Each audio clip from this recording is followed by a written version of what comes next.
केंद्र सरकार द्वारा जातिगत जनगणना करने का निर्णय पारित करने के बाद अरुण यादव ने इसे सड़क से संसद तक संघर्ष की जीत बताया। 1 मई 2025 बुधवार को केंद्रीय कैबिनेट द्वारा जातिगत जनगणना कराने का निर्णय पारित किया गया।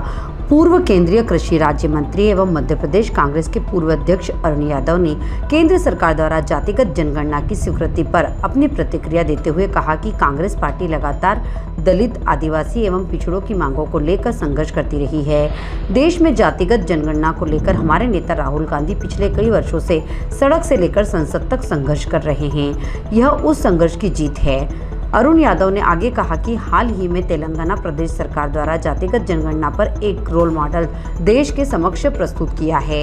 आज केंद्र सरकार ने जाति जनगणना की मांग को मंजूरी दी है, हम उसका स्वागत करते हैं, लेकिन हम केंद्र सरकार से यह भी मांग करते हैं कि इसे समय सीमा में पूर्ण किया जाए। इससे देश में जिसकी जितनी आबादी है उसे उतनी हिस्सेदारी मिले। हम न्याय योद्धा राहुल गांधी का देश की जनता, दलित, आदिवासी, पिछड़ों की ओर से इस संघर्ष के लिए धन्यवाद भी ज्ञापित करते हैं। उल्लेखनीय है कि बुधवार को केंद्रीय कैबिनेट की बैठक में जातिगत जनगणना को मंजूरी दी गई है। नेता प्रतिपक्ष राहुल गांधी द्वारा भी अपने अभिमत में बताया गया कि यह हमारा विजन है और हम यह सुनिश्चित करेंगे कि सरकार एक पारदर्शी और प्रभावी जाति जनगणना कराए। सबको साफ साफ पता चले कि देश की संस्थाओं और पावर स्ट्रक्चर में किसकी कितनी भागीदारी है। जाति जनगणना विकास का एक नया आयाम है। मैं उन लाखों लोगों और सभी संगठनों को बधाई देता हूं और इसकी मांग करते हुए लगातार मोदी सरकार से लड़ाई लड़ रहे थे। मुझे आप पर गर्व है।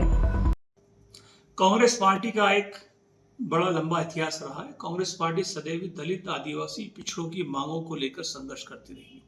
देश में जातिगत जनगणना हो, इसको लेकर राहुल गांधी जी पिछले कई वर्षों से संघर्ष कर रहे हैं।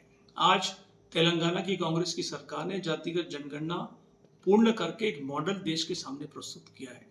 आज केंद्र की सरकार ने जातिगत जनगणना करने की मांग की मंजूरी दी है, हम उसका स्वागत करते हैं, लेकिन हम केंद्र की सरकार से मांग भी करते हैं कि समय सीमा में देश की जातिगत जनगणना होनी चाहिए, ताकि ये स्पष्ट हो कि जिसकी जितनी आबादी देश में उसको उतनी हिस्सेदारी देश में मिल रही है। एक बार फिर से हम राहुल जी का एक इस ऐतिहासिक कदम के लिए देश के जनता की ओर से, दलित, आदिवासी, पिछड़ों की ओर से उनका धन्यवाद करते हैं और केंद्र सरकार से मांग करते हैं कि इसको शीघ्र ही जातिगत जनगणना को पूर्ण कराएं।